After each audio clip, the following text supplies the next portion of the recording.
దాదాపుగా అన్ని సర్వేలు దేశంలో ఎన్డీఏ, రాష్ట్రంలో టీడీపీ, జనసేన, బీజేపీ కూటమి అధికారంలోకి వస్తాయని తేల్చేశాయని కూటమి అనకాపల్లి ఎంపీ అభ్యర్థి సీఎం రమేష్ అన్నారు. అనకాపల్లిలో ఇన్ మీడియాతో మాట్లాడారు. 5 ఏళ్లు జగన్మోహన్ రెడ్డి పాలనతో విసుగు చెందిన జనం సునామీలా కూటమికి మద్దతు ఇచ్చారని ఆశాభావం వ్యక్తం చేశారు. ఎన్నికల కౌంటింగ్ సమయంలో కూటమి ఏజెంట్లు సంయమనం పాటించాలన్నారు. తగాదాలు సృష్టించాలని వైసీపీ శ్రేణులు భావిస్తున్నారని, ఈ నేపథ్యంలో ఏజెంట్లు కౌంటింగ్ సమయంలో అప్రమత్తంగా ఉండాలని అన్నారు. కొన్ని రకాల తప్పుడు సర్వేలతో తప్పుదోవ పట్టించాలని వైసీపీ భావిస్తుందని విమర్శించారు. మస్తాన్ ఆర్ఎస్ సంస్థ ఎవరి తరపున సర్వే చేశారో చెప్పాలని, దీనికైనా ఖర్చు ఎవరిచ్చారో బహిర్గతం చేయాలన్నారు. ఇదే సంస్థతో తాను అనకాపల్లి జిల్లాలో సర్వే చేయించుకుంటే జిల్లాలోని 7 నియోజకవర్గాల కూటమి అభ్యర్థులు గెలుస్తారని నివేదిక సమర్పించారని గుర్తు చేశారు. కొన్ని మీడియా సంస్థలు డిబేట్కి పిలిచి తమను అపహాస్యం చేసేలా వ్యవహరించాయని ఆరోపించారు. వీటిపైన తగిన సమయంలో తగిన విధంగా స్పందిస్తామన్నారు. దేశంలో ప్రధానమంత్రిగా నరేంద్ర మోడీ, రాష్ట్రంలో సీఎంగా చంద్రబాబు నాయుడు బాధ్యతలు చేపట్టడం తథ్యమని అన్నారు. కూటమి అభ్యర్థులకు ప్రజలు స్పష్టమైన తీర్పు ఇచ్చారని ఆశాభావం వ్యక్తం చేశారు. అంటే ఆంధ్రప్రదేశ్ లో కాదు భారతదేశంలోనే అనకాపల్లికి మొదటిగా ఏదొచ్చినా గానీ ప్రియారిటీ ఉంటుంది. ఇండస్ట్రీ రావాలన్నా, డెవలప్మెంట్ కావాలన్నా, రోడ్లు కావాలన్నా, ఏ డెవలప్మెంట్ చేయాలంటే కూడా నాకు ఉండే పరిచయాలతో అనకాపల్లిని మొదటి స్థానంలో ఉంచుతానని చెప్పేసి ఘంటాపథంగా చెప్పాను కదమ్మా. ఎవరికన్నా మనం పోలింగ్ రోజు చూశాం, ఏ విధంగా జరిగింది చూశాం, ఎక్కడెక్కడి నుంచి వచ్చారని చూశాం. మీకు ఒక విషయాలు చెప్పాలి, ఎందుకంటే నేను మాట్లాడేది టీవీలు ధైర్యంగా ప్లే చేస్తే పర్వాలా, ఛానల్స్ ప్లే చేస్తే పర్వాలా. ఛానల్స్ ప్లే చేయలేకున్నాయి. నిన్న కూర్చొని డిబేట్ చేస్తున్నారు. ఆంధ్రప్రదేశ్ కంట 3,40,000 మంది వచ్చారు నా లెక్క అంటే, పక్కన ఇంకొక ఆయన అబ్బా ఎంత లెక్క నువ్వు ఎంత మేధావి అని తప్పెట్లు కొడుతున్నాడు. అంటే ఒక డోలు కొడితే ఒక డబ్బలా వాయించినట్టు లెక్కలు ఎక్కడ తీసుకున్నారు. ఆంధ్రప్రదేశ్ కు రావాలి అంటే 15 దారులు ఉన్నాయి ఇతర రాష్ట్రాల నుంచి. హైదరాబాద్ నుంచి రావాలంటే దాదాపు 5-6 దారులు ఉన్నాయి. నల్గొండ పైన రావచ్చు, ఖమ్మం పైన రావచ్చు, కర్నూలు పైన రావచ్చు, భద్రాచలం పైన రావచ్చు. అలాగే అట్లా తెలుగులూరుపేటకు మాచర్ల మీదుగా పోవచ్చు, బస్సుల్లో పోవచ్చు, రైల్లో పోవచ్చు, కార్లలో పోవచ్చు. వాళ్ళకి ఏ విధంగా ట్రాన్స్పోర్ట్ ఉంటే ఆ విధంగా ట్రాన్స్పోర్ట్ పోవచ్చు. ఒక చెక్ పోస్ట్ కాదు, దాదాపు నేను లెక్కలేస్తే దాదాపు 17-18 చెక్ పోస్ట్ రాష్ట్రం నుంచి, తమిళనాడు నుంచి వచ్చేవాళ్ళు ఎక్కడి నుంచి వస్తారు, కర్ణాటక నుంచి వచ్చేవాళ్ళు ఎక్కడి నుంచి వస్తారు, రాయచూరు నుంచి వచ్చేవాళ్ళు ఎక్కడి నుంచి వస్తారు. ఇన్ని లెక్కలు లేకుండా అసలు ఎన్ని వెహికల్స్, ఒక్క రోజుకు 30-40 వేల వెహికల్స్. దాని తర్వాత నేను రాత్రి 2-3 వరకు కూర్చొని నేను పడుకోలా.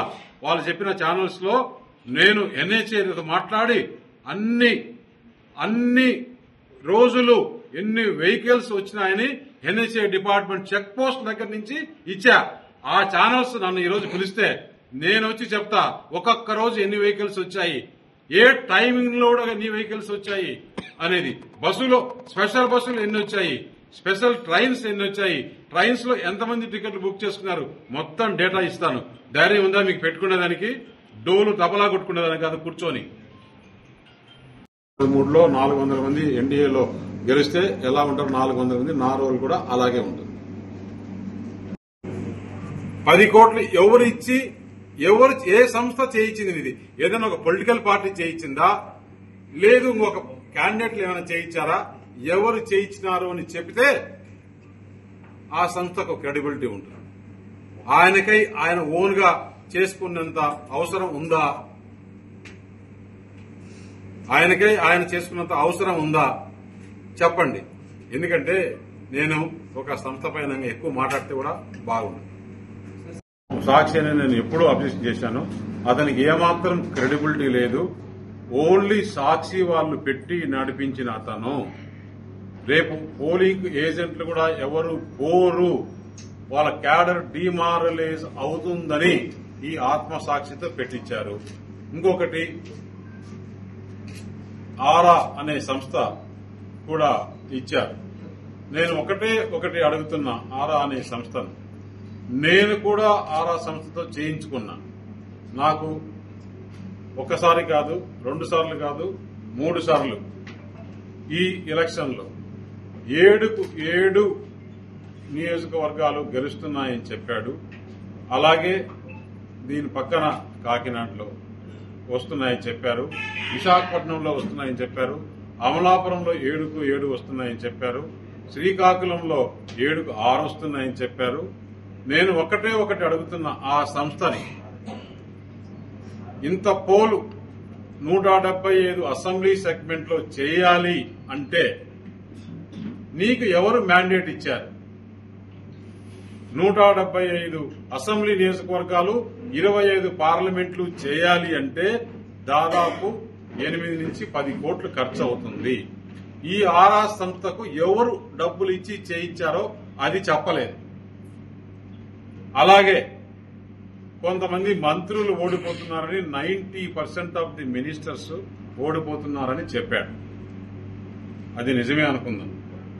దాంట్లో అతను చాలా తెలివిగా, టెక్నికల్ గా కొంతమంది మంత్రులు అతి స్వల్ప తేడాతో గెలుస్తున్నారు అని చెప్పాడు.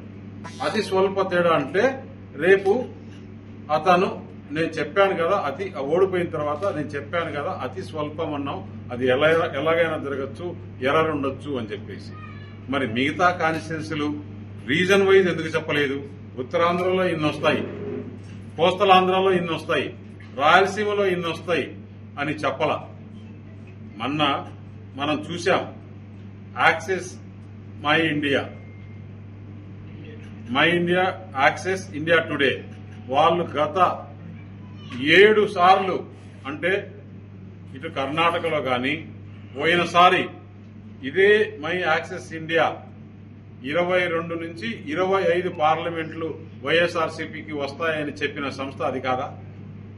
వారు ఒక్కరే 22 నుంచి 25 వస్తాయని చెప్పింది.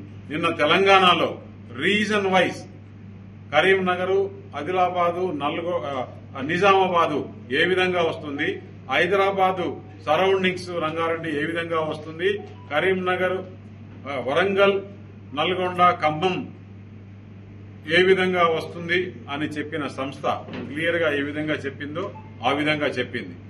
ఇక్కడ మస్తాను ఇచ్చిన దాంట్లో 90% మంత్రులు ఓడిపోతుంటే 1.1% తేడా అని చెప్పేసి ఓట్ షేర్ ఇచ్చాడు. ఇదే మై ఇండియా యాక్సెస్ లో, ఇండియా టుడేలో 13%. ఒకవేళ ఎర్రర్ ఏదన్నా 2%, 1%, 3% ఉన్నా కూడా ఆంధ్రప్రదేశ్ రాష్ట్రంలో ఈ కూటమి స్వీప్, అంటే మామూలుగా అయితే తుఫాన్ కూడా కాదు ఇది. నేను పోలింగ్ సరళి చూసి నేను మీడియాతో మాట్లాడినా, మళ్ళీ ఆ రోజు ఎగ్జిట్ పోల్ రోజు మాట్లాడతానని చెప్పినా, అందుకే ఈ రోజు మీతో మాట్లాడదామని ఇక్కడికి వచ్చా.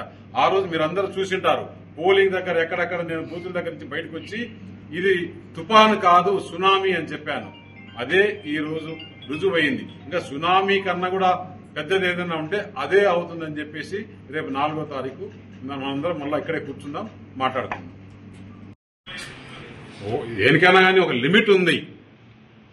లిమిట్ ఉంది. ప్రజాస్వామ్యంలో ప్రజలకు జరగబోయే వాస్తవాలు చూపించాలి. మీ దగ్గర అక్కడి నుంచి ఉంది, నాకు నోరు ఉంది, నేను ఒక 4గురిని పెట్టుకున్నా, నాకు డోలు కొట్టే వాళ్ళని, వాళ్ళు చెప్తేనే సరిపోతుంది అనుకుంటారా? వాళ్ళ క్రెడిబిలిటీ అంతా కూడా రేపు 4వ తారీఖు నుంచి మొత్తం లెక్కలు తీస్తాం. కొంతమంది అనుకుంటున్నారు మా ఛానల్స్ మాకు పైన అంతా కూడా మాకు ఇంటర్వ్యూలు ఇస్తున్నారని. That is a professional. A channel అడిగితే కూడా ఇంటర్వ్యూ ఇస్తారు. ఇచ్చినంత మాత్రాన మీరు ఏమి ఘోరాలు చేస్తుంటే ఆ ఘోరాలంతా చూస్తూ భారతీయ జనతా పార్టీ ఊరుకుండదు. ఇవన్నీ లెక్కలు ఉన్నాయి, అన్ని లెక్కలు తీస్తాం.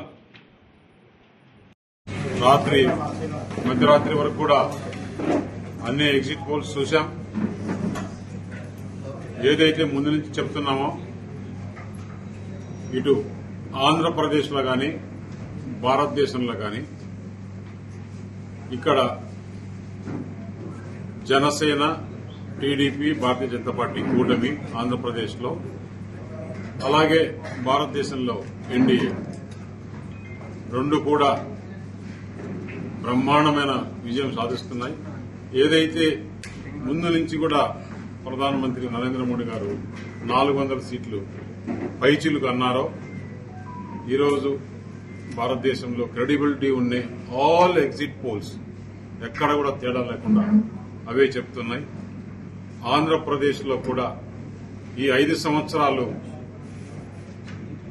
జగన్మోహన్ రెడ్డి వైఎస్ఆర్ కాంగ్రెస్ పార్టీ ప్రభుత్వం చేసిన నేరాలు, ఘోరాలు, ప్రజా వ్యతిరేక విధానాలు, దౌర్జన్యాలు, అక్రమాలు, అవినీతి ఏదైతే ప్రజలు చూసి విసిగి కసిగా ఓట్లేశారని ముందు నుంచి మేము చెప్తున్నాం.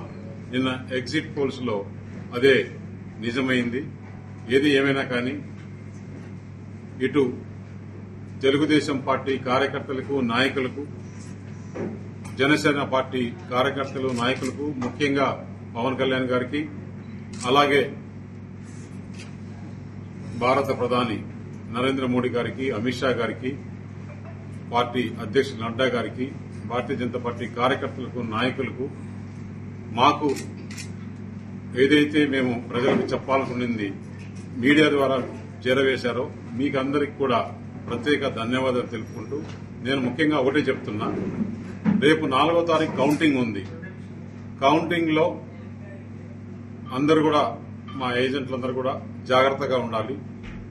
ఎందుకంటే పోస్టల్ బ్యాలెట్స్ గురించి మనం చూస్తున్నాం. సజ్జల రామకృష్ణారెడ్డి ఏ విధంగా వ్యాఖ్యలు చేశాడు, రెచ్చగొట్టే విధంగా వ్యాఖ్యలు చేశాడు. ఎవరు కూడా తొందరపడొద్దు, అందరూ ఓపికగా ఉండండి. మేమంతా కూడా క్యాండిడేట్లు 7 మంది అసెంబ్లీ క్యాండిడేట్లు గాని పార్లమెంట్ నుంచి కంటెస్ట్ చేసిన నేను కూడా అక్కడే కౌంటింగ్ దగ్గరే ఉంటాం. ఆఫీసర్లతో ఎప్పటికప్పుడు మాట్లాడతాం. ఎలాంటి తొందరపడాల్సిన అవసరం లేదు. వాళ్ళు కావాలనే పోలింగ్ ఆటంకాలు కల్పించాలా, లేకుంటే అక్కడ ఇది లేదు, సీల్ లేదు, అది లేదు అని చెప్పేసి ఏజెంట్లు కొంత చేసే ఉంది. అవన్నీ కూడా ఏం లేదు, మేము అక్కడే ఉంటాం కాబట్టి ఏజెంట్లు కూడా ఎవరు తొందరపడొద్దు, ఓపికగా ఉండాలి. కౌంటింగ్ అయిపోయి లాస్ట్ స్టేజ్ సర్టిఫికేట్ తీసుకొని కౌంటింగ్ క్లోజ్ అయ్యేంత వరకు కూడా ప్రతి ఒక్క ఏజెంట్ కౌంటింగ్ హాల్లోనే ఉండాలని చెప్పేసి వారికి అందరికీ విజ్ఞప్తి చేయడం జరిగింది. రేపు మా ఏజెంట్లకు అందరికీ కూడా కాన్స్టిట్యున్సీ వైజు, అలాగే పార్లమెంట్ వైజు, అసెంబ్లీ వైజు అన్ని కూడా అప్పుడు మీతో టచ్ లో ఉంటాం మీడియాతో. అలాగే భారతదేశంలో కూడా అంతా కూడా నేషనల్ మీడియా కూడా అనకాపల్లి పైన కాన్సన్ట్రేషన్ ఉంది. అనకాపల్లి ఉంది, ఇక్కడి నుంచి కూడా లైవ్ తీసుకునే కార్యక్రమాలు ఉంటాయి. ఎందుకంటే నిన్న చూశాం నేషనల్ ఛానల్లో మొట్టమొదటిగా మన అనకాపల్లి పార్లమెంటు అభ్యర్థిగా నాతో వాళ్ళు మాట్లాడడం అందరూ దేశం అంతా కూడా చూశారు. నాకు కూడా ఫోన్లు, మెసేజ్లు, కంగ్రాచులేషన్స్ ఇవన్నీ కూడా వస్తున్నాయి. ఏదైతే ఆంధ్రప్రదేశ్లో మంచి జరగాలని ప్రజలు ఈ విధంగా ఆంధ్రప్రదేశ్ను కాపాడుకోవాలని ఆంధ్రప్రదేశ్ ప్రజలు 86% ఓటింగ్ శాతం నమోదు చేసి 83.6 నమోదు చేసి అందరికీ కూడా ధన్యవాదాలు తెలుపుకుంటూ రాబోయే రోజులు మంచి జరగాలి ఆంధ్రప్రదేశ్ నుంచి. ధన్యవాదాలు.